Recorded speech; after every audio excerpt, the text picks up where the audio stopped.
नमस्कार साथियों, आज एक बहुत ही महत्वपूर्ण टॉपिक को लेकर फिर से मैं आप लोगों के सामने उपस्थित हूँ।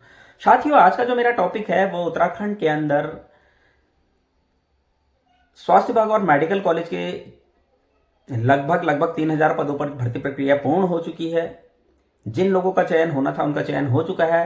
स्वास्थ्य विभाग के 1564 पदों पर वेटिंग लिस्ट भी आ चुकी है। डबल सिलेक्शन वाला मामला भी सॉल्व हो चुका है। अब लोगों को एक ही चिंता सता रही है, जिनका सिलेक्शन नहीं हुआ आखिर हमारा सिलेक्शन कैसे होगा। जो नियरेस्ट आसपास जो रुके बिल्कुल, उनके लिए एक अभी रास्ता और बचा हुआ है। अदर स्टेट के कैंडिडेट और क्षैतिज आरक्षण का मुद्दा, इन मुद्दों के सॉल्व होने पर कहीं ना कहीं बहुत ज़्यादा लोगों को जो है राहत की सांस मिलेगी। बहुत सारे लोग अभी सरकारी सेवाओं में आ सकते हैं। इन्हीं में से एक मुद्दा है क्षैतिज आरक्षण का। लगभग 103 पद जो है स्वास्थ्य विभाग के अभी क्षैतिज आरक्षण के तहत होल्ड हुए हैं और 107 पद जो है वो मेडिकल कॉलेज के होल्ड हुए हैं। लगभग 210 पद अभी नर्सिंग अधिकारियों के और भरे जा सकते हैं। साथियों, आज मैं जो बात करने वाला हूं वो महिला डिप्लोमा धारक कैंडिडेट्स की बात करने वाला हूं कि किस किस का अभी सिलेक्शन हो सकता है, किस किस तरीके से सिलेक्शन हो सकता है। क्षैतिज आरक्षण के जो केस है उनके लिए कितना इंपॉर्टेंट है। क्षैतिज आरक्षण को लेकर लोगों में बहुत सारी गलतफहमियां हैं, उन गलतफहमियों को भी मैं दूर करना चाहता हूं। और एक ही चीज आप लोगों से कहना चाहूंगा, क्षैतिज आरक्षण के रिगार्डिंग जो भी लोग फाइनेंशियली सपोर्ट करना चाहते हैं मुझे कांटेक्ट कर सकते हैं। क्षैतिज आरक्षण का एक ग्रुप भी बना हुआ है, एक व्हाट्सएप में एक ग्रुप बना हुआ है, उसमें ऐड हो सकते हैं। सभी लोग उसमें ऐड हैं, उसमें ऐड हो सकते हैं और सारी जानकारी आपको वहीं से मिलेगी क्षैतिज आरक्षण के रिगार्डिंग। तो साथियों, सबसे पहले मैं आपको बात बताना चाहता हूं कि आज जो मैं वीडियो बना रहा हूं वो महिला डिप्लोमा धारक कैंडिडेट्स के लिए बना रहा हूं।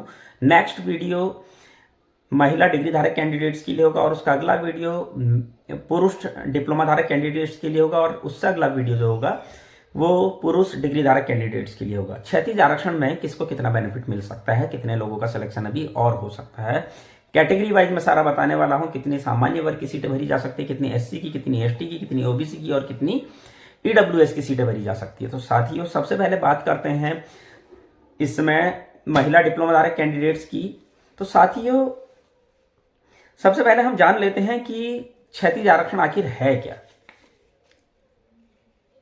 दो तरह का आरक्षण होता है, एक वर्टिकल रिजर्वेशन जिसको ऊर्ध्व आरक्षण कहते हैं और एक होता है हॉरिजॉन्टल रिजर्वेशन जिसको क्षैतिज आरक्षण कहते हैं। ऊर्ध्व आरक्षण मिलता है एससी, एसटी, ओबीसी और ईडब्ल्यूएस, मतलब जातियों में मिलता है, जो जातियां होती हैं उनको मिलता है। और एक होता है हॉरिजॉन्टल रिजर्वेशन जिसको क्षैतिज आरक्षण कहते हैं। ये सब कैटेगरी, उन जातियों के अंदर जो उपजातियां होती है, ये सब कैटेगरी होती क्या है। सब कैटेगरी में कौन कौन से लोग आते हैं? सब कैटेगरी में उत्तराखंड के अनाथ बच्चे आते हैं, दिव्यांगजन आते हैं, भूतपूर्व सैनिक आते हैं और स्वतंत्रता संग्राम सेनानियों के आश्रित आते हैं। ये कैंडिडेट जो हैं सभी कैटेगरियों में पाए जाते हैं, चाहे वो सामान्य वर्ग है, चाहे एससी है, चाहे एसटी है, चाहे ओबीसी है, चाहे ईडब्ल्यूएस है। सभी कैटेगरियों में सब कैटेगरी होती है।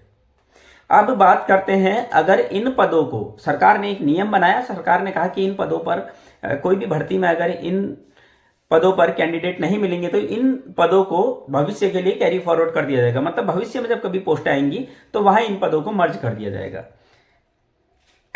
सब कैटेगरी की पोस्ट साथियों कैरी फॉरवर्ड नहीं होती है, रूल है। उत्तराखंड गवर्नमेंट ने ऐसा रूल बनाया और उसको लागू किया, तो हमने उसको चैलेंज किया हुआ है। बहुत सारे हमारे पास तर्क हैं और बहुत सारे डिसीजन भी हैं जो हमने अपने इस केस में लगाए हुए हैं। जिस कैटेगरी की वो पोस्टें हैं उसी कैटेगरी के लोगों को मिलेगी। ऐसा नहीं कि सारी पोस्टें सामान्य वर्ग को मिल जाएगी या फिर सारी पोस्टें जो है आरक्षित वर्ग को मिल जाएगी। जिस कैटेगरी की पोस्टें हैं उसी कैटेगरी के लोगों को मिलेगी। तो साथियों, बात करते हैं सबसे पहले कि कितनी पोस्टें जीएनएम महिला धारकों की है, डिप्लोमा धारकों की है, सामान्य वर्ग में कितनी पोस्टें हैं, एससी में कितनी है, एसटी में कितनी है, ओबीसी में कितनी है और ईडब्ल्यूएस में कितनी है। सबसे पहले बात करते हैं सामान्य वर्ग की।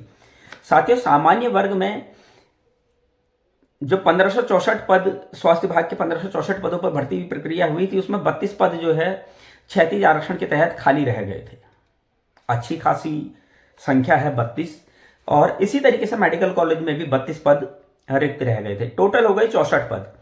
सामान्य वर्ग का हर एक कैंडिडेट कैलकुलेशन करे।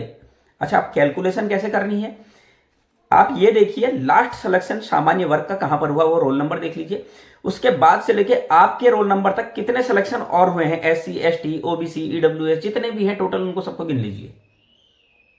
जितने रोल नंबर पर लास्ट सामान्य वर्ग का सिलेक्शन होगा, वहां से लेके आपके रोल नंबर तक कितने सिलेक्शन हुए उतने नंबर हटा दीजिए, उतने लोगों का सिलेक्शन तो हो गया। अब आप ये देखिए इन 64 पदों को आप उसमें ऐड करके देखिए कि आप उसमें फिट हो रहे हैं, आपको पता चल जाएगा। अभी ये तो मैं सिर्फ क्षैतिज आरक्षण के पद बता रहा हूं, अभी डबल सिलेक्शन वाले भी हैं, वो भी हटे हैं, उनको भी हटा दीजिए जितने वो हैं, और अभी ओवरेज वाला मामला भी चल रहा है। तो इसी तरीके से आपको पता चल जाएगा सामान्य वर्ग के लिए है। इसी तरीके से अगर SC कैटेगरी का कोई कैंडिडेट है, वो कैसे पता करेगा कि उसका सिलेक्शन होगा या नहीं होगा। लास्ट सिलेक्शन SC कैटेगरी में कहां पर हुआ, वो रोल नंबर देख लें, उसके बाद से लेके कितने सिलेक्शन हुए हैं उनको गिन लें, और उसके बाद अपना रोल नंबर देख ले कहां पर है, और देख ले क्या उसका सिलेक्शन यहां पर। अब SC की कितनी पोस्टें हैं, SC की 17 पोस्टें जो हैं वो स्वास्थ्य विभाग में बची हुई है, और 14 पोस्टें मेडिकल कॉलेज में बची हुई है। टोटल 31 पोस्टें SC कैटेगरी की हैं। इसी तरीके से ST कैटेगरी की बात करूं, 2 पोस्टें स्वास्थ्य विभाग की बची हुई, 2 पोस्टें मेडिकल कॉलेज की बची हुई है, टोटल 4 पोस्टें। OBC की बात करूं साथियों, 9 पोस्टें स्वास्थ्य विभाग में बची हुई है, 8 पोस्टें मेडिकल कॉलेज में बची हुई है, टोटल 17 पोस्टें। इसी तरीके से EWS की बात करूं, 7 पोस्टें स्वास्थ्य विभाग की बची हुई है और 7 पोस्टें मेडिकल कॉलेज की बची हुई, टोटल 14 पोस्टें। हो सकता है मेरी कैलकुलेशन में कहीं पर या लिखने में कहीं पर गलत हो सकता है, आप इसको एक बार रीचेक भी कर लीजिएगा, क्योंकि भाई वीडियो बना रहा हूं इसका मतलब नहीं कि 100% बिल्कुल सही बोल दे रहा हूं, ऊपर नीचे थोड़ा बहुत हो सकता है। अपनी तरफ से पूरी कोशिश करता हूं आपको सही इन्फॉर्मेशन दूं, फिर भी कहीं पर मिस्टेक हो जाए तो इसके लिए मैं क्षमा चाहूंगा और आप इसको करेक्ट कर सकते हैं। वैसे पूरी कोशिश की है कि कहीं पर कोई कैलकुलेशन मिस्टेक ना हो। तो ये पोस्टें बची हुई 64 पोस्टें सामान्य वर्ग की, 31 पोस्टें SC कैटेगरी की, 4 पोस्टें ST कैटेगरी की, 17 पोस्टें OBC की और 14 पोस्टें EWS की अभी बची हुई है। क्षैतिज आरक्षण का केस जो मैं लड़ रहा हूं, उस केस में आप लोगों के सपोर्ट की जरूरत है। फाइनेंशियली हम लोग वीक हैं, जिस वजह से हम केस को प्रॉपर तरीके से नहीं लड़ पा रहे हैं। मैं फिर से क्लियर कर देना चाहता हूं, क्योंकि फाइनेंशियली आप लोगों का सपोर्ट नहीं मिल पाता है। कुछ लोग अगर सपोर्ट करते भी हैं तो वो वापस भी मांग लेते हैं पैसे को। कहीं ना कहीं लोगों को ये लगता है कि भैया अपना घर भर रहा है, या फिर पता नहीं ऐसा क्या लगता है। लगभग 13-14 हज़ार रुपये का पिछली बार कलेक्शन हुआ था, जिसमें से 11 हज़ार रुपये लोगों द्वारा मांग लिया गया था। तो ऐसी कंडीशन ना आए, आप लोगों के लिए इस केस को मैं कोर्ट में लेके गया था। मेरा कोई बेनिफिट नहीं था इसमें, मेरा मानना था कि ज़्यादा से ज़्यादा लोगों का सिलेक्शन होना चाहिए, इसलिए मैं इस केस को कोर्ट लेके गया था। आप लोगों से मैं एक ही बात कहना चाहता हूं, अगर क्षैतिज आरक्षण के मामले में आप मुझे सपोर्ट करना चाहते हैं तो प्लीज आप लोगों से एक ही निवेदन है, सभी लोग एक ग्रुप बनाया हुआ है व्हाट्सएप ग्रुप में, क्षैतिज आरक्षण के 210 पदों का एक ग्रुप बना हुआ है, उसमें आप लोग जुड़ जाइए और वहां पर आपको सारी जानकारी मिलेगी। दूसरा, मैं वीडियो के माध्यम से भी आप लोगों को क्लियर कर रहा हूं, क्षैतिज आरक्षण फिर से क्लियर कर देता हूं।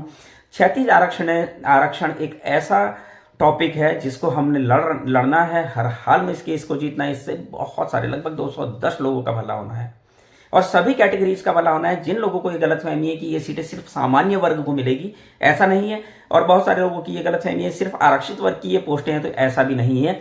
जिस कैटेगरी के ये पद हैं उसी कैटेगरी के नॉर्मल लोगों को मिलेगी। सामान्य वर्ग के मैंने बता दिए 64 पद हैं, SC के 31 पद हैं, ST के 4 पद हैं, OBC के 17 पद हैं और EWS के 14 पद हैं। इतने लोगों का सिलेक्शन अभी GNM महिला कैंडिडेट्स का और हो सकता है, डिप्लोमा धारक महिला कैंडिडेट्स का। तो उम्मीद करता हूं जितनी भी GNM की हुई गर्ल्स हैं, 2013-2014 की जितनी भी गर्ल्स हैं, जो अभी चाहे वो SC की है, ST की है, OBC की है, EWS की या फिर सामान्य वर्ग की हैं, जिनको भी लगता है कि हमारा सिलेक्शन हो सकता है, वो कैलकुलेशन करना शुरू करें। देखें कि क्या उनका नंबर इन पदों के अकॉर्डिंग आ सकता है, नहीं आ सकता है। और आप लोगों से एक ही रिक्वेस्ट है, आप लोग व्हाट्सएप में ग्रुप बना हुआ है क्षैतिज आरक्षण का, उसमें जुड़ें और जल्द से जल्द इस केस को दोबारा से शुरू करने के लिए, क्योंकि केस अभी हमने छोड़ा हुआ है, फाइनेंशियली स्ट्रांग नहीं है, इस वजह से हमने केस को छोड़ा हुआ है। फाइनेंशियली कोई हमें हेल्प भी नहीं करता है, मैंने देखा है, इसी वजह से केस छूट रखा है। जो भी लोग इंटरेस्टेड हैं वो लोग उस ग्रुप में जुड़े और फाइनेंशियली सभी लोग सपोर्ट करें। उम्मीद करता हूं आप लोग मेरी बातों से सहमत होंगे, उम्मीद करता हूं आप लोग भी अपनी कैलकुलेशन करेंगे और देखेंगे कि कहाँ क्या क्या चीज़ें सही है, कहाँ क्या क्या चीज़ें गलत है, क्या आपका नंबर आ रहा है नहीं आ रहा है। थोड़ा सा कैलकुलेशन आप लोगों को भी करना पड़ेगा। माफ़ी चाहूँगा, सभी लोगों की कॉल्स नहीं ले पाता हूँ, माफ़ी चाहूँगा, सभी लोगों से बात नहीं कर पाता हूँ। बहुत ज़्यादा काम मैं भी लगातार कर रहा हूँ, इसलिए सभी से बात नहीं हो पाती है। इसका मतलब ये नहीं है कि मैं बात नहीं करना चाहता हूँ, बात करना चाहता हूँ। वीडियो इसीलिए बनाता हूँ कि आप लोगों को इन्फॉर्मेशन मिल सके। और एक चीज़ फिर से कहूँगा, वीडियो को 10 बार देखिए, अच्छे से देखिए, जब तक समझ में नहीं आता है। वीडियो थोड़ी सी वीडियो देखिए, स्किप करके अगर आप वीडियो देख रहे हो ना, आपके समझ में बिल्कुल नहीं आना है। बहुत सारे लोग ऐसे ही कर रहे हैं और बाद में उल्टे सीधे मैसेज जो है ग्रुप में डाल रहे हैं। बहुत सारे लोगों का मुझे फ़ोन आया था कि क्षैतिज आरक्षण का तो जो है, मेरी ही कुछ जूनियर लोगों का कॉल आया था कि सर वो तो हमारे लिए है ही नहीं। मैंने कहा आपने देखा? बोला नहीं हमने देखा नहीं, लेकिन किसी ने बताया। मैंने कहा मैं वीडियो इसलिए थोड़ी ना बता रहा हूँ आप दूसरे की बात सुनो। भाई आप खुद से उस वीडियो को देखो, जहाँ समझ में नहीं आता वहाँ पूछो, इसीलिए तो वीडियो बना रहा हूँ। तो आपसे एक ही निवेदन है, आप खुद से वीडियो देखिए, जहाँ समझ में नहीं आता आप पूछिए, कमेंट बॉक्स में कमेंट कीजिए, जहाँ समझ में नहीं आएगा मैं उसको क्लियर करूँगा। लेकिन किसी तीसरे की बात सुनकर आप अपना भविष्य खराब मत कीजिए। उम्मीद करता हूँ आज की वीडियो आप लोगों को पसंद आई होगी। आगे भी इसी तरह की जानकारी आप लोगों को लेकर आता रहूँगा। तब तक के लिए धन्यवाद।